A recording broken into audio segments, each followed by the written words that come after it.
ನಮಸ್ಕಾರ ಎಲ್ಲರಿಗೂ, welcome back to my blogs. ಹಬ್ಬಗಳಿಗೆ ಅಂತ ನಾವು ಮಾರ್ಕೆಟಿಂದ ಹಾರಗಳು ತರೋಕ್ಕೋದ್ರೆ ತುಂಬ ಕಾಸ್ಟ್ಲಿ ಇರುತ್ತೆ. ಹಬ್ಬಗಳ ಟೈಮಲ್ಲಿ ಹೂವು ರೇಟು ಸಹ ತುಂಬ ಜಾಸ್ತಿ ಇರುತ್ತೆ. ನಾವು ಕಮ್ಮಿ ಹೂವಿಂದ ಈ ರೀತಿ ಬೀಡ್ಸನ್ನು ಬಳಸ್ಕೊಂಡು ಹಾರನ ರೆಡಿ ಮಾಡ್ಕೋಬೋದು. ಫೋಟೋಗಳಿಗೆ ಆಗಲಿ ಅಥವಾ ಬಾಗಿಲಿಗೆ ಹಾಕೋದಕ್ಕೆ ಸಿಂಪಲ್ಲಾಗಿ ಈ ರೀತಿ ಬೀಡ್ಸು ಮತ್ತು ರೋಸ್ ಹೂವನ್ನು ಬಳಸ್ಕೊಂಡು ಹಾರ ಮಾಡ್ಕೋಬೋದು. ಮೊದಲಿಗೆ ನಾನಿಲ್ಲಿ ಒಂದು ಲೈನ್ ಗೋಲ್ಡ್ ಬೀಡ್ಸ್ ತೊಗೊಂಡಿದ್ದೀನಿ. ಓವಲ್ ಶೇಪದು ಸ್ವಲ್ಪ ದೊಡ್ಡ ಬೀಡ್ಸ್ ತೊಗೊಂಡಿದ್ದೀನಿ. ರೋಸು ಸ್ವಲ್ಪ ದಪ್ಪ ಇದ್ದರೆ ಚೆನ್ನಾಗಿರುತ್ತೆ ಈ ಹಾರ ಮಾಡೋದಕ್ಕೆ. ಬೀಡ್ಸು ಸೇರಿಸ್ಕೊಳ್ಳೋ ಅಂಥ ಸೂಜಿ ತೊಗೋಬೇಕು. ಸೂಜಿಗೆ ದಾರ ಹಾಕ್ಕೊಂಡು ಕೊನೆಯಲ್ಲಿ ನಾವು ಒಂದು 2ರಿಂದ 3 ಗಂಟು ಹಾಕ್ಕೋಬೇಕು. ಬೀಡ್ಸ್ ಸೇರಿಸಿದಾಗ ಅದು ಹೊರಗಡೆ ಬರಬಾರ್ದು, ಆ ರೀತಿ ನಾವು ಗಂಟು ಹಾಕ್ಕೋಬೇಕು. ಮತ್ತು ದಾರ ಸ್ವಲ್ಪ ಗಟ್ಟಿಯಾಗಿದ್ದರೆ ಚೆನ್ನಾಗಿರುತ್ತೆ, ಹಾರ ಕಟ್ಟಾಗಬಾರ್ದು ಎಲ್ಲೂ. ನಾನು ಸ್ಟಾರ್ಟಿಂಗು ಇಲ್ಲಿ ಬೀಡ್ಸ್ ಹಾಕ್ಕೋತಾ ಇದ್ದೀನಿ. ಗಂಟು ಹಾಕ್ಕೊಂಡು ಒಂದು 5ರಿಂದ 6 ಬೀಡ್ಸನ್ನು ಸೇರಿಸ್ಕೊಂಡು ಸ್ಟಾರ್ಟಿಂಗಲ್ಲಿ ಬೀಡ್ಸ್ ಬೇಡ ಅಂದರೆ ಹೂವು ಹಾಕಿ ಆಮೇಲಾದರೂ ಬೀಡ್ಸ್ ಹಾಕ್ಕೋಬೋದು. 1-2 ಹೂವು ಸೇರಿಸ್ಕೊಂಡು ಆಮೇಲೆ ಬೀಡ್ಸ್ ಹಾಕಿ ಆಮೇಲೆ ಮತ್ತೆ ಹೂವನ್ನು ಪೋಣಿಸ್ಕೋಬೋದು. ನಾನು ಸ್ಟಾರ್ಟಿಂಗ್ ಇಲ್ಲಿ ಬೀಡ್ಸ್ ಹಾಕ್ಕೊಂಡು ಅದ್ರ ಪಕ್ಕದಲ್ಲಿ ಈ ರೀತಿ ರೋಸನ್ನು ಪೋಣಿಸ್ಕೋತಾ ಇದ್ದೀನಿ. ರೋಸು ನಾವು 4ರಿಂದ 5 ಹೂವು ಹಾಕ್ಕೋಬೋದು. ದಪ್ಪ ರೋಸು ಅಥವಾ ಒಂದು 6-7 ಹೂವು ಆದರೂ ನಾವು ಸೇರಿಸ್ಕೋಬೋದು. ಸೂಜಿನಲ್ಲಿ ನಾವು ರೋಸನ್ನು ಸೇರಿಸ್ಕೋಬೇಕಾದ್ರೆ ಹಿಂದೆ ತೊಟ್ಟನ್ನು ಕಟ್ ಮಾಡಿಬಿಟ್ಟು ಈ ರೀತಿ ಸೇರಿಸ್ಕೋಬೇಕು. ಆ ತೊಟ್ಟು ಸ್ವಲ್ಪ ಗಟ್ಟಿಯಾಗಿರೋದ್ರಿಂದ ಈ ರೀತಿ ಪ್ರೆಸ್ ಮಾಡಿಕೊಂಡು ಸೂಜಿನ ನಾವು ಹೂವನ್ನು ಸೇರಿಸ್ಕೋಬೇಕು. ಇಲ್ಲಿ ನಾನು 4ರಿಂದ 5 ರೋಸನ್ನು ಸೇರಿಸ್ಕೊಂಡಿದ್ದಾದಮೇಲೆ ಮತ್ತೆ ಬೀಡ್ಸನ್ನು ಸಹ ಹಾಕ್ಕೋತಾ ಇದ್ದೀನಿ. ಬೀಡ್ಸು ನಾವು ಕಲರ್ದಾದರೂ ಯಾವ ಕಲರ್ ಆಪೋಸಿಟ್ ಕಲರ್ ಆದರೂ ಯೂಸ್ ಮಾಡ್ಬೋದು. ನಾನಿಲ್ಲಿ ಗೋಲ್ಡ್ ಕಲರ್ ಬೀಡ್ಸನ್ನು ತೊಗೊಂಡಿದ್ದೀನಿ. ಒಂದು 7ರಿಂದ 8 ಬೀಡ್ಸನ್ನು ಸೇರಿಸ್ಕೊಂಡು ಮತ್ತೆ ನಾವು ರೋಸನ್ನು ಸೇರಿಸ್ಕೋಬೇಕು. ಇದೇ ರೀತಿ ಬೀಡ್ಸ್ ಆದಮೇಲೆ ರೋಸ್ ಆದಮೇಲೆ ಬೀಡ್ಸು ನಮಗೆ ಎಷ್ಟು ದೊಡ್ಡದಾಗಿ ಬೇಕೋ ಆ ರೀತಿ ಹಾರನ ನಾವು ಬೀಡ್ಸ್ ಹಾರ ರೋಸನ್ನು ಬಳಸ್ಕೊಂಡು ಮಾಡ್ಕೋಬೋದು. ಕಮ್ಮಿ ಹೂವನ್ನು ಬಳಸ್ಕೊಂಡು ಬೀಡ್ಸು ಒಂದು ಲೈನ್ನ ಬಳಸ್ಕೊಂಡು ನಾವು ಈ ರೀತಿ ಹಾರನ ಮಾಡ್ಕೋಬೋದು. ನಾವು ಒಂದು ಲೈನ್ ಈ ರೀತಿ ರೋಸ್ ಹಾರ ರೆಡಿ ಮಾಡಿಕೊಂಡು ಇನ್ನೊಂದು ಲೈನ್ ರೆಡಿ ಮಾಡಿಕೊಂಡು ಡಬಲ್ ಲೈನ್ ಹಾರ ಕೂಡ ಮಾಡ್ಕೋಬೋದು. ಬೀಡ್ಸನ್ನು ಒಂದು 7ರಿಂದ 8 ಬೀಡ್ಸ್ ಹಾಕ್ಕೊಂಡಾದ್ಮೇಲೆ ಮತ್ತೆ ನಾನಿಲ್ಲಿ ರೋಸನ್ನು ಪೋಣಿಸ್ಕೊತಾ ಇದ್ದೀನಿ. ರೋಸನ್ನು ಕೋಸ್ಕೋಬೇಕಾದ್ರೆ ಮಧ್ಯ ನಾವು 2 ಅಥವಾ 3 ಹಾಕಿ ಮಧ್ಯೆ ಒಂದೇ ಒಂದು ಬೀಡ್ ಹಾಕಿ ಮಧ್ಯಕ್ಕೆ ಮತ್ತೆ ರೋಸ್ನ ಪೋಣಿಸ್ಕೋಬೋದು. ಆ ರೀತಿ ಆದರೂ ರೋಸ್ ಮಧ್ಯೆ ಬೀಡ್ಸ್ ಹಾಕಿನೂ ಸಹ ಪೋಣಿಸ್ಕೋಬೋದು. ಈ ರೀತಿ ನಾವು ರೋಸ್ ಕಲರ್ ಆದರೂ ತೊಗೋಬೋದು ಅಥವಾ ರೆಡ್ ಕಲರ್ ರೋಸ್ ಆದರೂ ಬಳಸ್ಕೋಬೋದು. ಕಲರ್ ರೋಸನ್ನು ಬಳಸ್ಕೊಂಡಾದರೂ ನಾವು ಈ ರೀತಿ ಹಾರನ ರೆಡಿ ಮಾಡ್ಕೋಬೋದು. 2 ರೋಸ್ ಹಾಕಿದ್ಮೇಲೆ ನಾನಿಲ್ಲಿ ಚಿಕ್ಕದೊಂದು ಬೀಡ್ಸನ್ನು ಮಧ್ಯೆ ಹಾಕ್ಕೊಂಡಿದ್ದೀನಿ.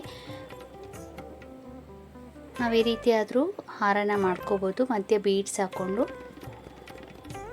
ಅಥವಾ ರೋಸ್ ಮಧ್ಯೆ ಬೀಡ್ಸ್ ಏನೂ ಆಗ್ದಿರ ಹಾಗೆಯೇ ರೋಸ್ ಆದಮೇಲೆ ನಾವು ಸ್ಟಾರ್ಟಿಂಗ್ ಎಷ್ಟು ಬೀಡ್ಸನ್ನು ಪೋಣಿಸಿರ್ತೀವೋ ಅಷ್ಟು ಬೀಡ್ಸನ್ನು ಒಂದು 4 ರೋಸನ್ನು ನಾನಿಲ್ಲಿ 4 ರೋಸನ್ನು ಹಾಕ್ಕೋತಾ ಇದ್ದೀನಿ. ನಾನು 4 ರೋಸ್ ಆದಮೇಲೆ ರೋಸ್ ಮಧ್ಯೆ ನಾನು ಎಷ್ಟು ಬೀಡ್ಸ್ ಹಾಕಿದ್ದೀನೋ ಅಷ್ಟೇ ಬೀಡ್ಸನ್ನು ಕೌಂಟ್ ಮಾಡಿ ಈಗ ರೋಸ್ ಆದಮೇಲೆ ಮತ್ತೆ ಆ ಬೀಡ್ಸನ್ನು ಕೌಂಟ್ ಮಾಡಿ ಸೇರಿಸ್ಕೋತಾ ಇದ್ದೀನಿ. ಸೂಜಿ ಬೀಡ್ಸ್ ಆರಾಮಾಗಿ ಹೋಗಬೇಕು, ಆ ರೀತಿ ಸೂಜಿ ತೊಗೊಂಡ್ರೆ ಒಳ್ಳೆಯದು. ಸ್ವಲ್ಪ ದಪ್ಪ ಸೂಜಿ ಆದರೆ ನಾವು ಬೀಡ್ಸ್ ಸೇರಿಸ್ಕೋಬೇಕಾದ್ರೆ ಟೈಟಾಗಿ ಇದ್ದರೆ ಒಡೆದೋಗ್ಬಿಡುತ್ತೆ ಬೀಡ್ಸು. ನೋಡಿ, ಫಸ್ಟು ಬೀಡ್ಸ್ ಎಷ್ಟು ಅಂತ ಕೌಂಟ್ ಮಾಡಿಕೊಂಡು ರೋಸ್ ಆದಮೇಲೆ ಅಷ್ಟೇ ಬೀಡ್ಸನ್ನು ಪೋಣಿಸ್ಕೊಂಡಿದ್ದಾದಮೇಲೆ ಮತ್ತೆ ನಾವು ಎಷ್ಟು ರೋಸ್ ಹಾಕಿರ್ತೀವೋ ಅಷ್ಟು ರೋಸನ್ನು ಬೀಡ್ಸ್ ಆದಮೇಲೆ ಸೇರಿಸ್ಕೋಬೇಕು. ಇದೇ ರೀತಿ ನಮಗೆ ಎಷ್ಟು ದೊಡ್ಡದಾಗಿ ಬೇಕೋ ಅಷ್ಟು ದೊಡ್ಡದಾಗಿ ನಾವು ಹಾರನ ರೆಡಿ ಮಾಡ್ಕೋಬೋದು. ಬಾಗಿಲಿಗೆ ಹಾಕ್ಕೋಬೋದು, ಫೋಟೋಗಳಿಗೆ ಯೂಸ್ ಮಾಡ್ಬೋದು. ಹಬ್ಬಗಳ ಟೈಮಲ್ಲಿ ಬ್ಯಾಕ್ಗ್ರೌಂಡ್ಗೆ ಲಕ್ಷ್ಮೀನ ಕೂರಿಸಿದಾಗ ಬ್ಯಾಕ್ಗ್ರೌಂಡ್ಗೆ ಡೆಕೋರೇಷನ್ಗೂ ಸಹ ನಾವು ಈ ರೀತಿ ಮಾಡಿಕೊಂಡು ಡೆಕೋರೇಷನ್ಗೂ ಸಹ ಈ ರೀತಿ ಬೀಡ್ಸ್ ಲೈನ್ಸ್ನ ರೆಡಿ ಮಾಡಿಕೊಂಡು ಯೂಸ್ ಮಾಡ್ಬೋದು. ಚೆನ್ನಾಗಿ ಕಾಣುತ್ತೆ ಗೋಡೆಗೆಲ್ಲ ಹಾಕೋದಕ್ಕೆ, ಡೆಕೋರೇಷನ್ ಮಾಡೋದಕ್ಕೆ. ಇದೇ ರೀತಿ ನಾನು ಹಾರನ ಕೋಣಿಸ್ಕೊಂಡಿದ್ದಾದಮೇಲೆ ಎಂಡಲ್ಲಿ ನಾವು ಸ್ಟಾರ್ಟಿಂಗ್ ಎಷ್ಟು ಬೀಡ್ಸ್ ಹಾಕಿರ್ತೀವೋ ಅಷ್ಟು ಬೀಡ್ಸನ್ನು ಪೋಣಿಸ್ಕೊಂಡು ಟೈಟಾಗಿ 2 ಸೈಡು ಗಂಟು ಹಾಕ್ಕೋಬೇಕು.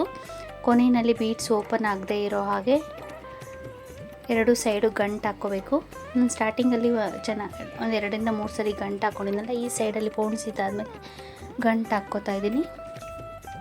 ಸ್ವಲ್ಪ ನೋಡಿಕೊಂಡು ಗಟ್ಟಿಯಾಗಿರೋ ದಾರ ತೊಗೊಂಡ್ರೆ ಹಾರ ಬೇಗ ಕಿತ್ತೋಗಲ್ಲ. ನಾವು ಪೋಣಿಸ್ಬೇಕಾದ್ರೆ ಕೆಲವೊಂದು ಸಲ ಕಟ್ಟಾಗ್ಬಿಡುತ್ತೆ, ಆ ರೀತಿ ಆಗದೆ ಇರೋ ಹಾಗೆ ನೋಡ್ಕೋಬೇಕು. 2 ಸೈಡು ಸ್ಟಾರ್ಟಿಂಗಲ್ಲಿ ಗಂಟು ಹಾಕ್ಕೊಂಡಿದ್ದಾದಮೇಲೆ ಇದೇ ರೀತಿ ಹಾರನ ರೆಡಿ ಮಾಡಿಕೊಂಡು ನಾವು ಬಳಸ್ಬೋದು. ಅಥವಾ ನಾವು ಅಂಗಡಿನಲ್ಲಿ ತರೋ ಹಾರ ಥರ ಮಾಡ್ಕೊಳ್ಳೋದಕ್ಕೆ ನಾನಿಲ್ಲಿ ಒಂದು ಚಿಕ್ಕ ದಾರ ತೊಗೊಂಡಿದ್ದೀನಿ. ದಾರ ತೊಗೊಂಡು ಅದಕ್ಕೆ ಸ್ಟಾರ್ಟಿಂಗ್ ಒಂದು 2 ಹೂವು ಹಾಕ್ಕೋತಾ ಇದ್ದೀನಿ. ದಾರಕ್ಕೆ ನಾವು ಸ್ಟಾರ್ಟಿಂಗಲ್ಲಿ ಗಂಟು ಹಾಕ್ಕೊಂಡು ಒಂದು 2 ಹೂವನ್ನ ಈ ರೀತಿ ರೋಸ್ ಹೂವನ್ನ ಸೇರಿಸ್ಕೊತಾ ಇದ್ದೀನಿ. ಸೇರಿಸ್ಕೊಂಡು ಮೇಲೆ ನಾವು ಬರೀ ರೋಸ್ ಆದರೂ ಪೋಣಿಸ್ಕೊಂಡು ಹೂವಿನ ಹಾರದ ಮಧ್ಯದಲ್ಲಿ ಗಂಟು ಹಾಕ್ಕೋಬೋದು, ಅಥವಾ ನಾನಿಲ್ಲಿ ಬೀಡ್ಸ್ ಹಾಕ್ಕೋತಾ ಇದ್ದೀನಿ. ಒಂದು 2 ಹೂವನ್ನ ಸೇರಿಸ್ಕೊಂಡಿದ್ದಾಗಲೇ ಅದ್ರ ಮೇಲೆ ಒಂದು 2ರಿಂದ 3 ಬೀಡ್ಸನ್ನ ಹಾಕ್ಕೋತಾ ಇದ್ದೀನಿ. ಬೀಡ್ಸನ್ನ ಹಾಕಿ ಇದೇ ರೀತಿ ಒಂದು 2ರಿಂದ 3 ಲೈನನ್ನು ಮಾಡಿಕೊಂಡು ಹಾರದ ಮಧ್ಯದಲ್ಲಿ ಗಂಟು ಹಾಕ್ಕೋಬೋದು. ಹಾರ ದೊಡ್ಡದಾಗೂ ಕಾಣುತ್ತೆ, ನೋಡೋಕ್ಕೂ ಚೆನ್ನಾಗಿರುತ್ತೆ ಈ ರೀತಿ ಮಾಡೋದ್ರಿಂದ. ಸೊ ನೋಡಿ, 2 ಮಧ್ಯದಲ್ಲಿ ಹೂವು ಬರುತ್ತಲ್ಲ ಅಲ್ಲಿ ಮಧ್ಯಕ್ಕೆ ಈ ರೀತಿ ಸೇರಿಸ್ಕೊಂಡು ಗಂಟು ಹಾಕ್ಕೋಬೇಕು. ಇದೇ ರೀತಿ ನಾನು ಇನ್ನೊಂದನ್ನು ಮಾಡ್ಕೋತಾ ಇದ್ದೀನಿ. ನಾನಿಲ್ಲಿ 2 ಲೈನ್ ಮಾಡ್ಕೋತಾ ಇದ್ದೀನಿ. ಗಂಟು ಹಾಕ್ಕೊಳ್ಳೋದಕ್ಕೆ ಒಂದು ಸ್ವಲ್ಪ ದಾರ ಬಿಟ್ಟು ಅದನ್ನು ಕಟ್ ಮಾಡ್ಕೋಬೇಕು. ಸ್ಟಾರ್ಟಿಂಗ್ ಸೇಮ್ ಯಾವ ರೀತಿ ನಾವು 2 ಹೂವು ಸೇರಿಸ್ಕೊಂಡು ಅದೇ ರೀತಿ ಸೇರಿಸ್ಕೊಂಡು ಆ ಲೈನ್ಗೆ ಎಷ್ಟು ಬೀಡ್ಸನ್ನು ಹಾಕ್ಕೊಂಡಿದ್ದೀನೋ ಅಷ್ಟೇ ಬೀಡ್ಸನ್ನು ಇಲ್ಲಿ ಬೀಡ್ಸನ್ನು ಸೇರಿಸ್ಕೋತಾ ಇದ್ದೀನಿ.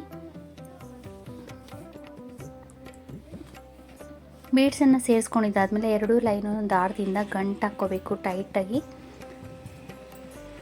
ಎರಡನ್ನೂ ಸೇರಿಸಿ ಈ ರೀತಿ ಟೈಟಾಗಿ ಗಂಟು ಹಾಕ್ಕೋತಾ ಇದ್ದೀನಿ. ಗಂಟು ಹಾಕ್ಕೊಂಡಿದ್ದಾದಮೇಲೆ ಮಿಕ್ಕಿರೋ ದಾರ ಇರುತ್ತಲ್ಲ ಆ ದಾರನ ಕಟ್ ಮಾಡಬಾರ್ದು, ಹಾಗೆ ಇಟ್ಕೋಬೇಕು. ಒಂದು 2ರಿಂದ 3 ಗಂಟನ್ನು ಈ ರೀತಿ ಟೈಟಾಗಿ ಎರಡನ್ನೂ ಸೇರಿಸಿ ಹಾಕ್ಕೊಂಡು ಆ ಬೀಡ್ಸ್ ಕರೆಕ್ಟಾಗಿ ಆ ಮಧ್ಯದಲ್ಲಿ ಹೂವು ಮಧ್ಯಕ್ಕೆ ಈ ರೀತಿ ಸೇರಿಸ್ಕೊಂಡು ಹಾರ ಮಧ್ಯಕ್ಕೆ ಇದನ್ನು ನಾವು ಈ ರೀತಿ ಗಂಟು ಹಾಕ್ಕೋಬೇಕು. 2ರಿಂದ 3 ಗಂಟನ್ನು ಹಾಕ್ಕೋಬೇಕು.